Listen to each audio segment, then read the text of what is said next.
तुम्हारी बीबी हमारी बीबी सभी की बीबी होती लड़ाका।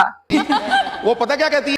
अपनी तो सबको लगती है खंडहर, दूजे की लगती सबको पटाखा।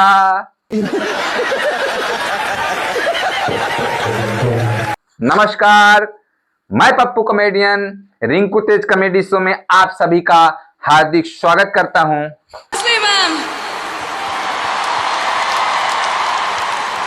भाई साहब, मैं अपनी बीबी को इसलिए लड़ाका कह रहा हूं कि एक बार मेरी तबीयत खराब हो गई और मैं गया हॉस्पिटल दवा लेने, और वहां गया तो मेरी बीबी ने फोन किया और कह रही है दवा ले लिया।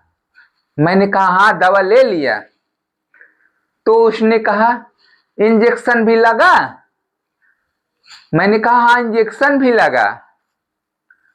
तो उसने कहा कौन लगाया? मैंने कहा एक नर्स ने लगाया। अजय देवगन साहब का पता? बिल्कुल दर्द नहीं हुआ। तो वो कह रही है हाँ दर्द कैसे होगा, दूसरी की बीबी ने लगाया है ना। मेरी तो बातें भी चुभ जाती है।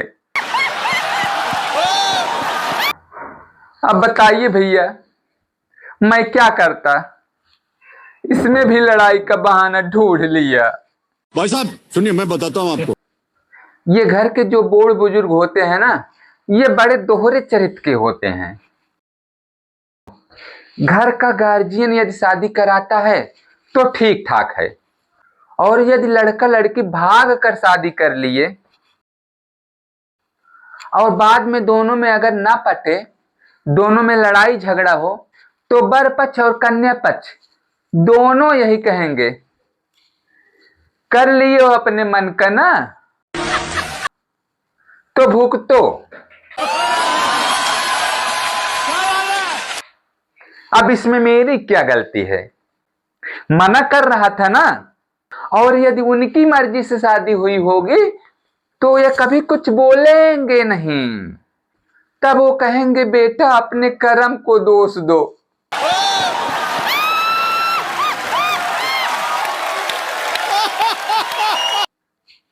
तुम्हारे कर्म में यही लिखा था। अच्छा भैया, लोग कहते हैं कि जोड़ियां भगवान बनाते हैं, जोड़ियां ऊपर से बन के आती हैं। अब देखिए, पहले तो वो लड़का देखने जाएंगे, लड़का देखेंगे, उसकी पढ़ाई लिखाई देखेंगे, उसका बैकग्राउंड देखेंगे, उसका देखेंगे कितनी खेती है, घर खुद का है कि नहीं, गाड़ियां वाड़ियां हैं, दहेज देने लायक है कि नहीं है। इतना सब कुछ छानेंगे बीनेंगे, तब जाके रिश्ता फिक्स करेंगे। और बाद में कहेंगे जोड़ियां तो ऊपर वाले बनाते हैं। अच्छा भैया चलो मान लिया कि जोड़ियां ऊपर से बन के आती हैं, लेकिन साला यहां नीचे पति और पत्नी का झगड़ा देखकर लगता है कि ऊपर भी काम सही से नहीं हो रहा है। क्योंकि अगर ऊपर से जोड़ियां बन के आती तो लड़ाई तो ना होती। अच्छा भाई साहब, आज आपको एक बहुत बड़ा चिंताजनक बात बताने जा रहा हूं। आजकल ट्रेंड चल रहा है एक बच्चा पैदा करने का। सब लोग सोच रहे हैं हमको एक ही बच्चा हो। उनको भविष्य के बारे में बिल्कुल चिंता नहीं है कि आगे भविष्य में क्या होगा। यदि ऐसे ही रहा, सब लोग एक ही बच्चा पैदा करेंगे, तो भविष्य में चलकर ये मौसी वाला रिश्ता ही खत्म हो जाएगा। मतलब जब आपकी मम्मी अकेली बहन रहेंगी तो मौसी कहाँ से होंगी। राइट। और इतना ही नहीं भाई साहब, जब मौसी ही नहीं रहेंगे तो मौसिया भी खत्म हो जाएंगे। हो गया यार। और यही नहीं, जब एक ही बच्चा होगा यानी पापा अकेले रह जाएंगे, चाचा की भी प्रजाति विलुप्त हो जाएगी। और यदि चाचा नहीं रहे तो चाची कहां से आएंगी, यानी चाची की भी प्रजाति खत्म।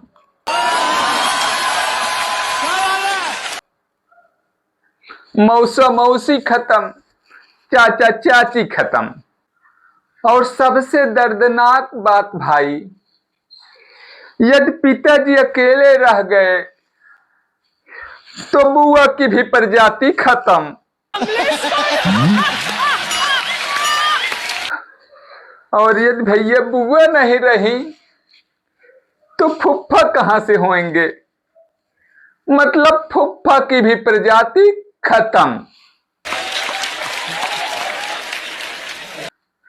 यदि फुफ्फा की प्रजाति खत्म हो गई तो शादी बारातों में नौटंकी कौन दिखाएगा, कौन ऐठू बनेगा, कौन रिसियाएगा, किसको मनाया जाएगा।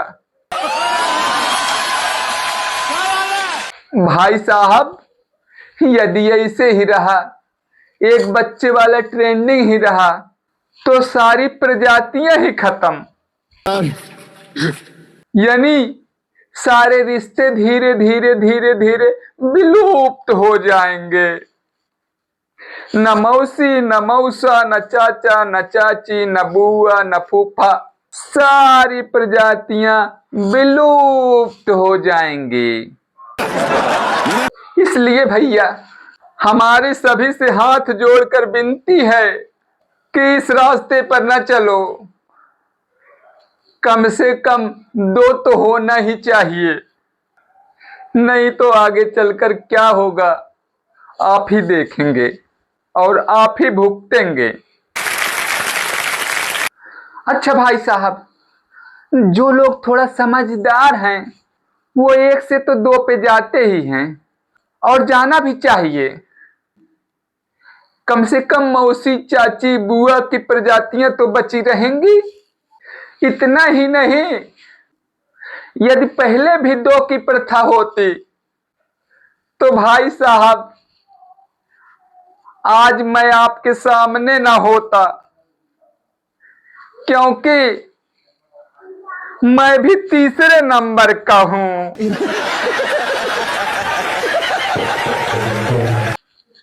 धन्यवाद, मिलेंगे नेक्स्ट वीडियो में। कैसा लगा वीडियो? अच्छा लगा हो तो लाइक जरूर करिएगा, और साथ में कमेंट भी जरूरी है। जय हिंद, जय भारत, जय श्री राम।